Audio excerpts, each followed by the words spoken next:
counting is, of course, still going on from the Kibra by-election. Let's cross over live once more to my colleague Kennedy Mureithi, who's on the ground at Woodley, where the tallying centre is.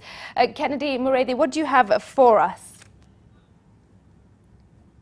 Well, at this particular time, Smriti, that all the presiding officers are still coming into this area, and the number continues increasing, and this means that most of them have been able to do the groundwork, and what is remaining is for the returning officer just to announce the results that have been coming in and to announce that final tally that everybody is waiting for. But earlier on, we were speaking to ODM Secretary General Edwin Sifuna before we were cut short, and we just wanted to get a view from him about how the day has been, how they have been able to go through the day, wade through it, and was it actually a successful day, and what does their tally actually show? Thank you very much. And how has the day been, Sifuna? The day has been fantastic, as you've told the viewers.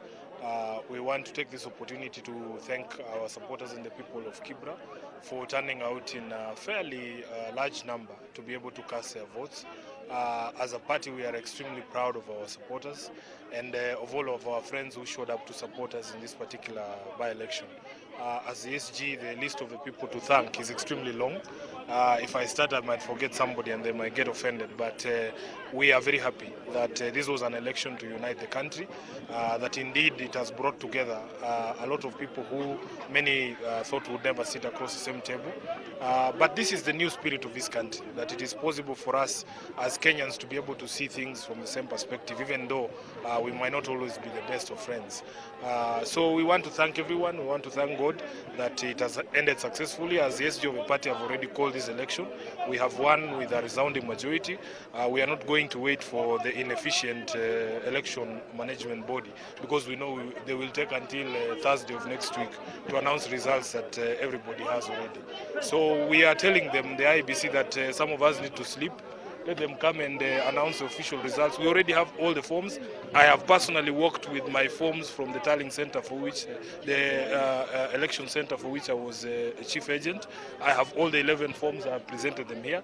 So really there's nothing to wait, and we are seeing some of the tweets I'm seeing here, the arrow saying that she doesn't have all the results. I mean, in this time and age, we really shouldn't take as long as they are taking to declare results. We have already called the election for Honorable Bernard Otieno Okoth, who's the Member of Parliament-elect for Kibra.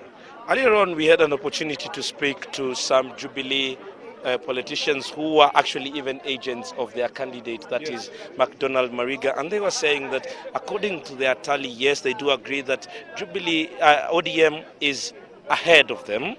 But what they will achieve out of this particular election is that they have been able to double what they got in 2017, and they are 30%, and they are no longer in the bedroom, but have moved closer. They are no longer in the sitting room, but have moved closer to the bedroom.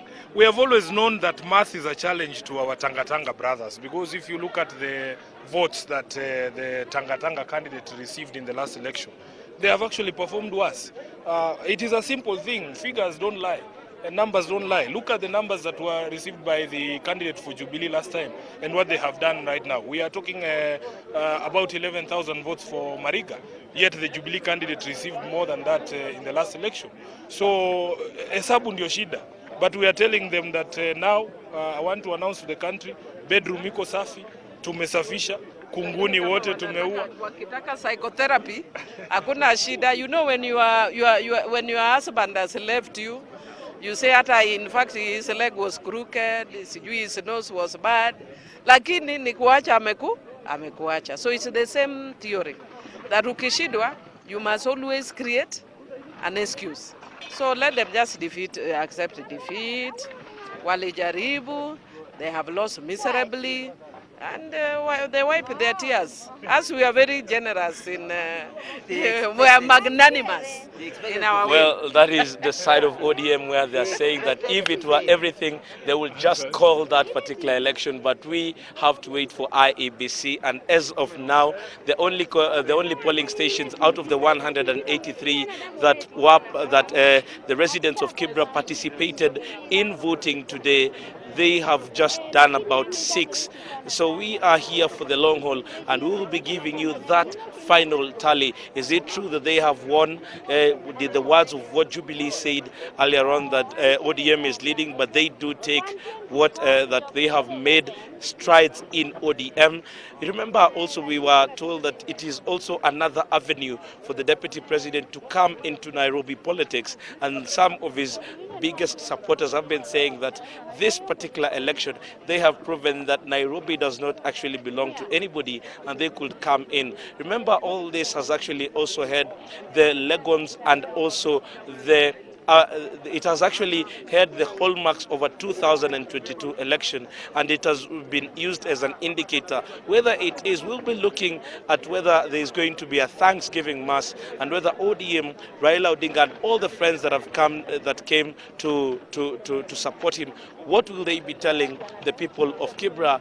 What will Jubilee be telling the people of Kibra through Deputy President William Ruto? And all this is what will be expected, and we'll be making a big chunk of the politics that will be making the weekend. So as of now, we are keeping an eye on what is happening. We are keeping an eye on what the returning officer is announcing, and we'll be giving you an up-to-date minute by minute as we receive the results and the happenings at this particular Nairobi County Council tallying center here in Woodley. Back to you.